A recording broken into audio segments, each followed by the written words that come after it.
साथियों को जय हिंद। मैं एसएससी मेडिकल की तमिलनाडु छत्तीसगढ़ से। आज हम लोग का पैदल मार्च का 64 डे है। हम लोग 1 अगस्त को हलवल में हरियाणा पुलिस ने हमारे साथ बहुत बदसलूकी की। मैं उसको एक्सप्लेन करना चाहूँगी क्योंकि उस दिन हम लोग हमारे साथ 4 भाई लोग और हम लोग दो थे लड़कियां जो प्रेस कॉन्फ्रेंस के लिए दिल्ली जा रहे थे। हमने सर लोगों से बोला कि सर हम अपने प्राइवेट गाड़ी से जाएंगे, तो उन्होंने कहा कि नहीं, हम आपको दिल्ली लेके जाएंगे। तो उन्होंने बोला इससे पहले आप एसपी साहब से मिल लीजिए। ऐसे करके उन्होंने डिटेक्टिव पुलिस प्रशासन ने हमें डिटेक्टिव में लेके गया और उन्होंने बोला कि आपका एसपी सर से मीटिंग करवा देंगे।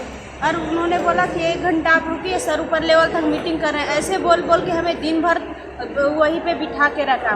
और हम ये पूछना चाहते हैं कि गर्ल्स लोगों को नाइट को भी मतलब पुलिस प्रशासन ने हमें रिटर्न करके रखा था। ये कहाँ का नियम है कि ताकि नाइट को लड़कियों को रिटर्न करके नहीं रखा जाता, लेकिन उन्होंने हमें 11 बजे रात को छोड़ा और हमारे साथियों को भी रिटर्न किया था। हम उस चीज़ के लिए भी मानते हैं, रिटर्न की अच्छी बात है, लेकिन उन्होंने हमारा फ़ोन का पूरा जितना भी डाटा था सबको उड़ा दिया, वहाँ तक भी ठीक है। लेकिन उन्होंने हमारा सिम कार्ड को भी डैमेज कर दिया। ये देखिए हमारे 6 साथियों का सिम कार्ड। और उन्होंने यहाँ हम बोलना चाहते हैं सिम कार्ड उन्होंने क्यों किया, क्योंकि हमारे पास उतने अभी पैसे भी नहीं कि हम सिम कार्ड निकाल सके। और मैं जो भी सर ये सिम कार्ड डैमेज किया ना, मैं उसका मेरे मुंह से एक ही सब निकलते, उसको हम बद्दुआ देंगे, उसके वो इंसान कभी खुश ना रहे।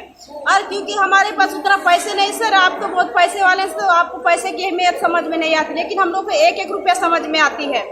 क्योंकि इसमें किसी का 5 महीना का, किसी का साल भर का रिचार्ज था।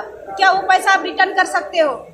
क्योंकि इसमें बहुत सारे अब ऐसे है कि हमारा सिम कार्ड डैमेज किया कि पूरा इसमें हम लोग का घर का नंबर भी नहीं पता, हम घर वालों को कैसे कांटेक्ट करेंगे? आप बताइए। आप सर हम लोग के साथ बहुत बदसलूकी किए हो सर। आप मेरा मुझसे आप लोगों से बद्दुआ है कि आप जिंदगी में कभी खुश नहीं रहोगे। जीडी 2018 के कैंडिडेट हूँ और मैं वेस्ट बंगाल से हूँ और मैं पिछले 62 दिन से पैदल मार्च कर रही हूँ। और हम लोगों को पैदल मार्च होते हुए हम लोग पहलवान में रुके थे। तो पलवल में ऐसा हुआ कि हम लोगों को पुलिस डिटेन ऐसे तरीके से जो किया, पहले तो आगरा में भी डिटेन किए थे, बट उन लोगों ने तो बोल के या कुछ भी तरीके से दिन में डिटेन किया था। और ये जो पलवल वाला पुलिस स्टेशन था उसमें हम लोगों को रात में डिटेन किया था।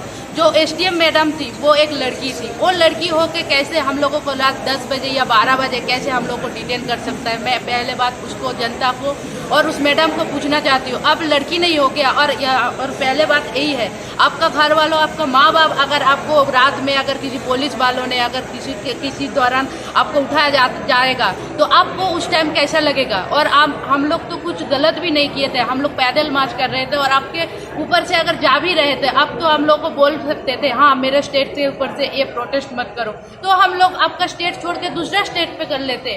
फिर भी आप ये बात नहीं किए, हम लोगों को रात 12 बजे बास में छोड़ दिए और ये भी नहीं देखे हम लोग 12 बजे कहाँ जाए और कहाँ भी नहीं जाए। और ऊपर से एक लेडीज पुलिस भी हमारे साथ थे, उन लोगों का बिहेवियर इतना रूड था। जो हम लोग अगर टॉयलेट के लिए भी उन लोगों को बोले थे तो वो लोग हम लोगों को टॉयलेट भी नहीं जाने दिया। और ऊपर से जब हम लोग जब ये बोले थे, हमारे 6 साथी जब प्रेस कॉन्फ्रेंस के लिए गए थे, हम लोग जब पूछे उनको जो सर अच्छे तरीके से जो हमारे जो 6 साथी है वो कहाँ है, पहले बोलते थे तो नहीं है हम लोग को पता नहीं है, फिर भी बोलता है हाँ ठीक है हम ढूंढ लेके आएंगे। फिर लास्ट में जब हम फोर्स करते उस दौरान ना बोल जाते हाँ बाहर है। तो अब अगर एक ही बात बोलो ना, हाँ हम लोग पूरा तरीके से आप लोगों को डिटेन कर लिए है, वो भी नहीं बोले। ठीक है, अब अगर अच्छे तरीके से हम लोगों को ऐसे करके झूठा मूठा सब ये करके हम लोगों को ऐसे किया तो हम लोग भी आगे जाके आप देख ये पैदल मार्च लास्ट तक खत्म ही करेंगे, आप देख लेना। और इस जनता को तो ये भी बोलूंगी, जब आप लोग जो इतना देख रहे हो, आप लोगों को अभी तक होश नहीं आया जो हम लोगों के साथ क्या हो रहा है और क्या नहीं हो रहा है। आप लोग तो थोड़ा भी बहुत हम लोग के आगे आओ, हम लोगों को सपोर्ट करो। हम सरकार को कुछ नहीं बोल रहे हैं, हम बोल रहे हैं जो और ये जो पैदल मार्च कर रहे हैं शायद सरकार के तक भी ये पहुंच रहा है और हम लोग लेडी होके भी हम प्रोटेस्ट कर रहे हैं। और हमारे नया राष्ट्रपति जी आए हैं, वो भी हमारा लेडीज है, उनको तक अगर ये मैसेज नहीं पहुंच रहा है जो हम लेडीज होके 1000 किलोमीटर चल दिए तो फिर भी कुछ कुछ हौसला नहीं मिल रहा है या कुछ भी हल नहीं निकल रहा है, तो वो भी अगर देख रहे हैं तो फिर हमारे थोड़ा सपोर्ट कीजिए।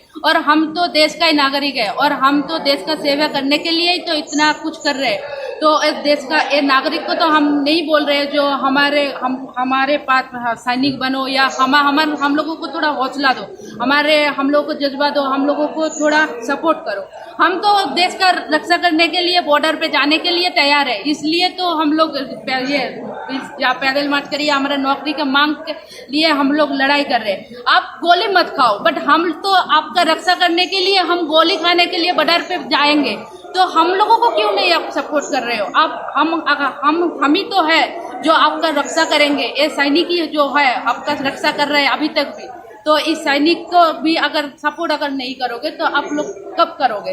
तो मैं यही दरखास्त करूंगी जनगण को या पब्लिक को जो हमारे सपोर्ट करो और हम लोगों को और भी आगे बढ़ने में, ये पैदल मार्च सफल होने में। सभी साथियों को जय हिंद। मैं सीमा छत्तीसगढ़ से। मैं पहले तो मोदी जी से पूछना चाहूँगी कि जो किसान आंदोलन चल रहे थे उनका 1 साल में उसका सल्यूशन निकाल दिए गए, उसका बिल वापस कर दिए गए।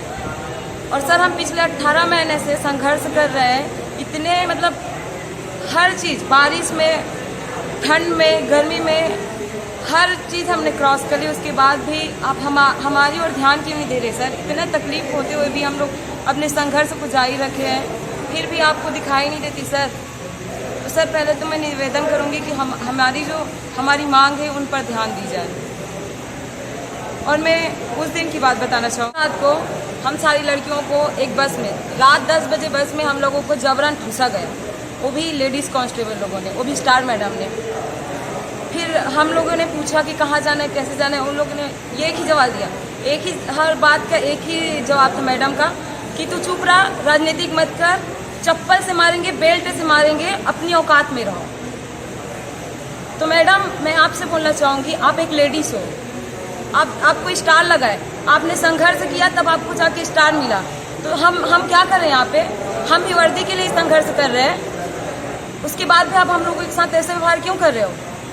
उसके बाद मैडम को मैं बोली कि मैडम हमें वॉशरूम जाना है। पिछले 3 घंटा हो गया था, मैंने मैडम को बोला कि मैडम मुझे बहुत ज़ोर से वॉशरूम आई है, मैं वॉशरूम जाना चाहती हूँ, टॉयलेट लगी है। तो मैडम ने फिर मुझे बोला कि हम लोगों के साथ राजनीतिक मत कर, यहाँ 5 मिनट हुआ है बैठा और तुम्हें वॉशरूम जाना है। 3 घंटे बैठाने के बाद भी मैडम ने बोला कि 5 मिनट हुआ है। तो मैंने मैडम से रिक्वेस्ट की कि मैडम आप एक लेडीज़ हो, जब टॉयलेट लगता है तो आपको पता होना चाहिए कि टॉयलेट लगने पर पेट में कितना पेन होता है। तो मैडम ने डायरेक्ट मुझे उंगली दिखा के बोला कि देख तू राजनीतिक मत कर, तू लड़की है, लड़की की तरह रहा, वरना चप्पल से मारूंगी, बेल्ट से मारूंगी, तब समझ में आएगी। उसके बाद मैं हाथ जोड़े पाँव पे, मैडम मुझे प्लीज़ टॉयलेट जाने दो, मुझे भेजे टॉयलेट। लेकिन बात वहाँ टॉयलेट जाते जाते मेरे साथ नहीं, मेरे साथ सभी बहनों के साथ एक लेडीज़ कांस्टेबल भेजे। मतलब ऐसे थे कैदियों की तरह हम लोगों के साथ व्यवहार किया जा रहा था। मतलब हम लोग कैदी है, आतंकवादी है, हम तो देशभक्ति कर रहे हैं ना, वर्दी के लड़ रहे हैं, तो ऐसा क्यों कर रहे हैं? फिर हम लोगों को रेलवे स्टेशन के बाहर 10 बजे गाड़ी में बिठाकर रेलवे स्टेशन के बाहर में ऐसा छोड़ दिया जाता है। हमारे साथ सामान भी थे, हमारे साथी भाई एक भी नहीं थे। उसके बाद भी रेलवे स्टेशन के बाहर में हमें भिखारियों की तरह छोड़ दिया गया।